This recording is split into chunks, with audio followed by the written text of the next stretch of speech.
Hello students, today our topic for the physics class is graphical representation of linear motion. In this we have to study about the three parts. First one is displacement time, second one is velocity time and third one is acceleration time. In displacement time graph, we will study firstly about displacement time graph which consists of three subparts. First one we will study about for stationary object. Okay, for stationary object, how we have to draw the graph? On the x-axis we will take time, that is fixed, okay, because it is independent quantity, it does not depend on other quantity. And here we will take the dependent quantity, that is displacement, velocity or acceleration. So here displacement will come, okay, 10, 20, 30 or 40. 1, 2, 3.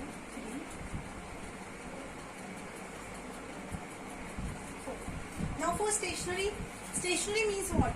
Rest. When the object is rest, it means it does not change its position with respect to time.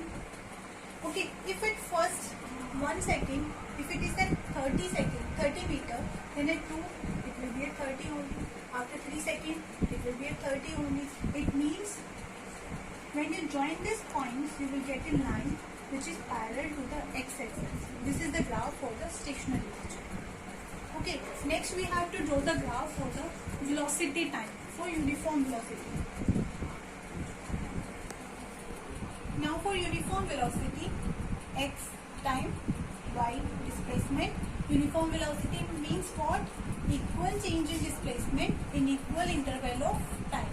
So when your x and y axis changes equally, then you will get a line which started from the origin and it will be linear.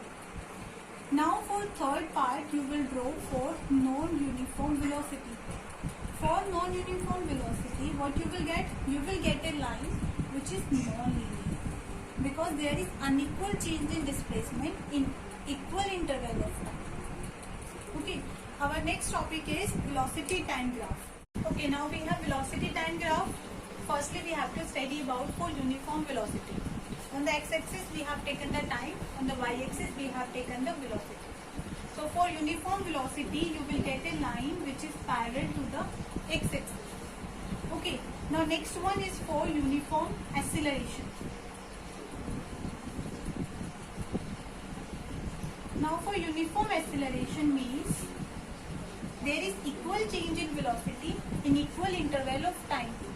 As I told you, when the x-axis time and velocity, that is y-axis, changes equally, then you will get a linear one. Okay, now for uniform retardation, third point. Uniform retardation, third. Here you will get a uniform retardation means decrease in velocity. As acceleration means increase in velocity, retardation is just opposite to acceleration. So you will get a line like that. So decreasing in nature. Okay, now our last and the third topic is acceleration time graph. And in that first we have to study for uniform velocity. In that also we will take x-axis time. On the y-axis we will take acceleration, meter per second square, 10, 20, 30. This is 1, 2, 3. For uniform velocity, it means equal change in velocity. When there is equal change in velocity, at that time your acceleration will be equals to 0. Okay, since acceleration is known as increase in velocity. Okay, now at that for this the graph will be acceleration will be 0, then you will get a line on the time axis. This is for uniform velocity. Now the second one is for uniform acceleration.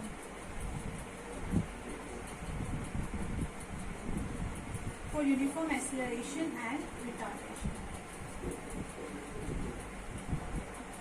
Here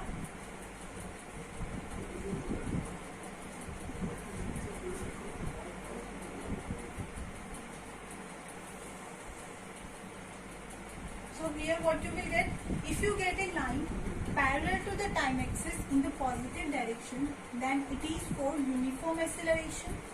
And if you get a line parallel to the time axis in the negative direction, then you will get it for uniform retardation.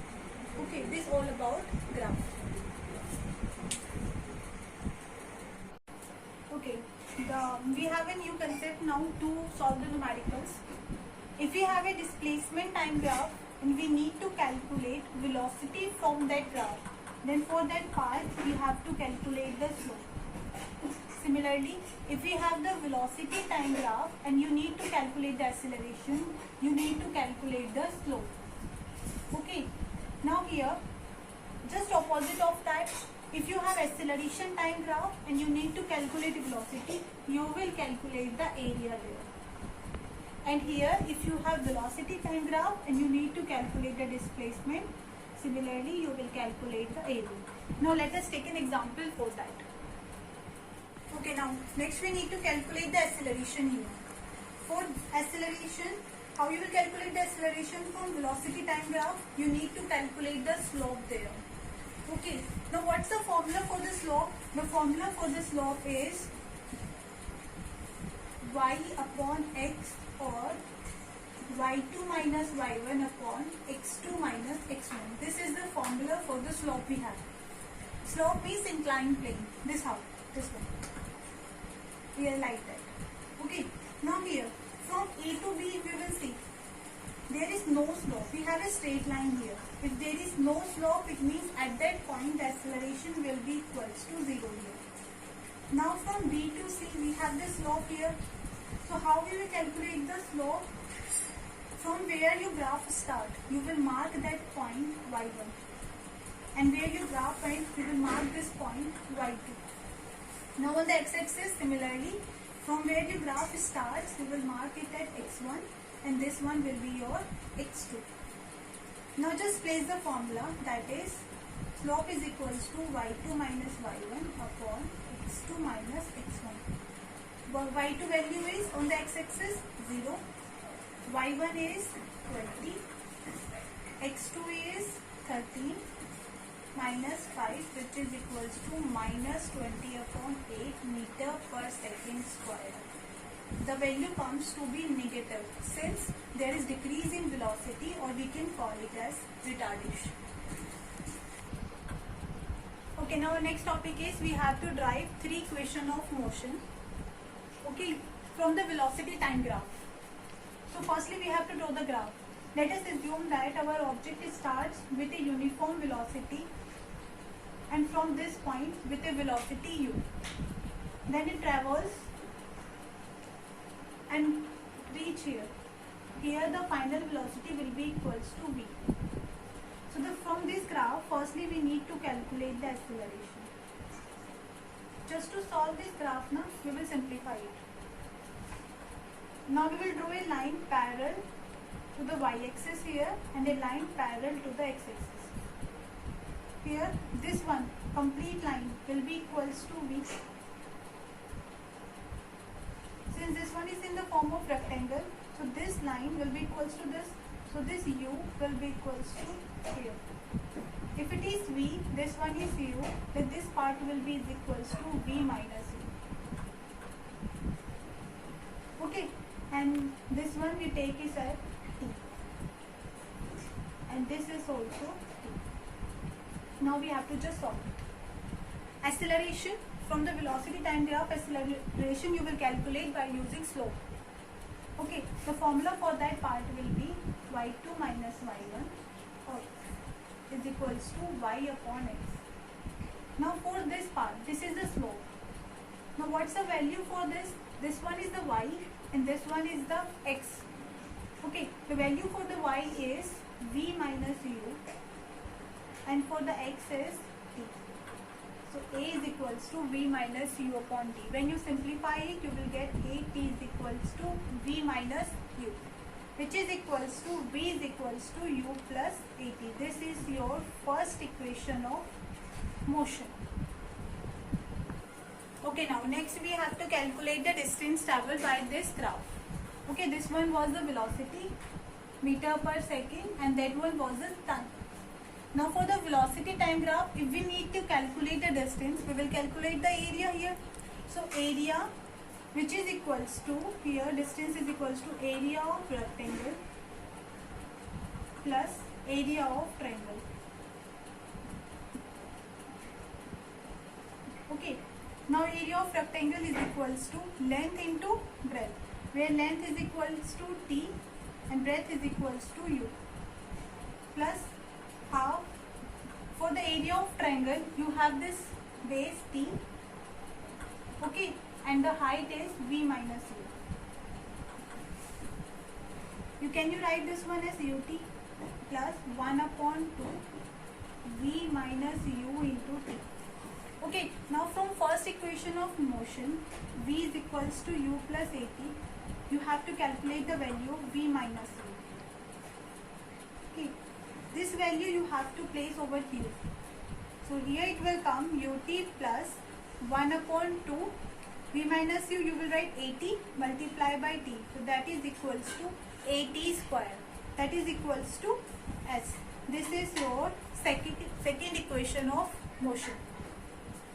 Okay, now third equation we have to write. In that you will use it as the area of trapezium. What's the formula for the trapezium now?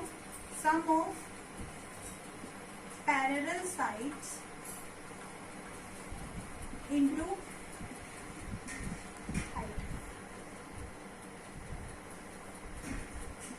1 upon 2. Okay. Now 1 upon 2.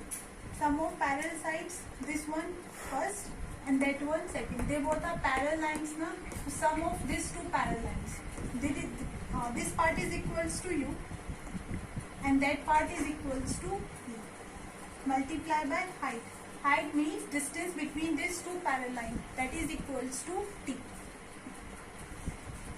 Similarly, from the first equation of motion, you have to calculate the value of t. That is v minus u is equals to at.